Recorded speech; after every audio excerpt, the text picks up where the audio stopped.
You mentioned the tournament, and obviously the draw was this past Sunday. Easily the biggest game in that first round. You have to circle it. Homestead and Snyder playing in the first round, two teams that are undefeated on the season and could very well go into this tournament undefeated. We always wonder about Homestead. How will they fare against a powerhouse SAC team in the playoffs when they meet? And we're going to have that answer really early in this tournament. You know, I'm hesitant. Part of me is really excited about that matchup because Homestead has an explosive offense. Snyder has a physical, fast, mean defense. I mean, they are just mean. And so I'm curious how that matchup will go. But history tells me we're all going to be disappointed. Homestead, and not disappointed that Snyder wins, but disappointed that it's not a competitive game. Right. And so, you know, and especially if the weather isn't good, they can't throw the ball as well. I think Snyder, history just shows Snyder will beat up Homestead. They are bigger, faster, more physical, they're mean. I mean, they're like rabid dogs on defense. I mean, I still remember that Lures game at the beginning of the season. It was just like two heavyweight guys beating the tar out of each other. And so, and they did the same thing against Northside. Snyder is far and away, in my opinion, the best team in the area. I think they win that game hands down. But to that end, we've also talked about how much better Homestead's defense is this year. That's true. So that could even things up a little bit. Sure. And when that offense, and if they get some dry conditions, it's really going to be interesting because that offense can score some serious points. And you're right, the Sparty defense is better than it has been in the past. But until they do it, I won't believe it. I gotta see it to believe it. And history shows that Snyder will spank them. Yeah, and taking a look at the 4A bracket, there's not a lot of huge first-round games, some good potential games down the road. But Concordia and East Noble will battle a couple of 6-2 teams, or I shouldn't say Concordia. Concord and East Noble will battle a couple of 6-2 teams. And for East Noble, this is a chance to get another big win. Oh, there's no team playing better right now than East Noble. Yeah. They are on a roll. I mean, they're kind of like Garrett. They've corrected some things, they've tweaked some things, and they're on a roll right now. They're a dangerous team you don't want to face in the tournament. So that is a very good matchup. Marion New Haven's a very good matchup as well. And so, yeah, I'm interested to see if East Noble can continue this momentum into the tournament because, you know, when you beat New Haven 17-0, New Haven is really good. And so East Noble could make some noise in this tournament.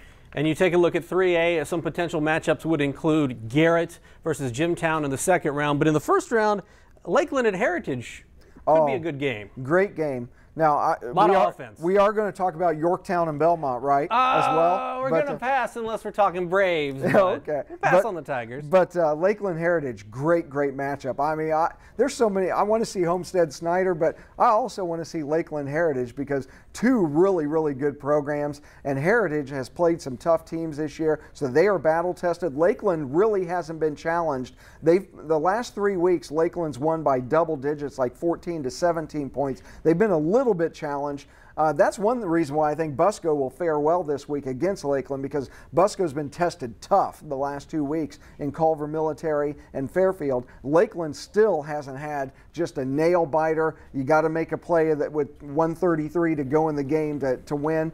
But Heritage has. They've been in those situations. So I think Heritage is a little bit more battle tested than Lakeland is. So, you know, I think just off the bat, plus Heritage is at home, they would be favored in that game. And you mentioned Busco being battle tested. That'll fare well for them in the first round when they take on Oak Hill, a 7-1 team. You know, we don't obviously get down there or talk much about them, but 7-1 in the season is 7-1. Oh, well, let's take a trip back in time with Tom Davis here. I used to cover Oak Hill. Bud Osmond does a fantastic job. Very similar program to what Lee Etzler does at Cherubusco. And Bud Osmond's one of the better coaches in the state of Indiana.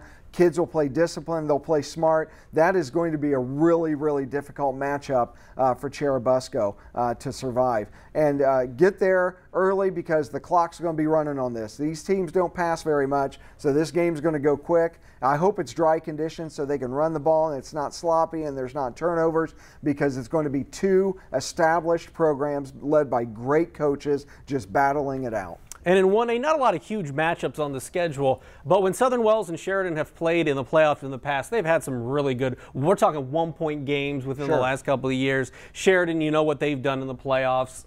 They're only 4-4 coming in, but they've played some good teams, and they always seem to find their stride when it comes to playoff time. Exactly. I mean, these kids know how to win. The tradition of that program, I mean, they've heard it from day one. They've got an experienced coaching staff. Anytime, I don't care what Sheridan's record is. You draw them in the tournament, you got to be a little bit skittish. But Mark Lefevre, hey, he's an experienced coach in his own right. He does a great job. I'm really curious, looking down the road in Class A, Adams Central and North Miami will be a really good matchup. North Miami beat Tippecanoe Valley last week. They host Rochester this week, and if North Miami beats Rochester, they're the TRC champions. And so Adams Central, I don't know what happens with Adams Central, but when the leaves start to turn, Adams Central cranks up their football. I mean, they play great in the second half of the season every year, and so Adams Central, North Miami, I look for them to meet up eventually in that tournament, and really, really good game. North Miami, I believe their only loss in conference is to the Whitco Wildcats a couple weeks ago.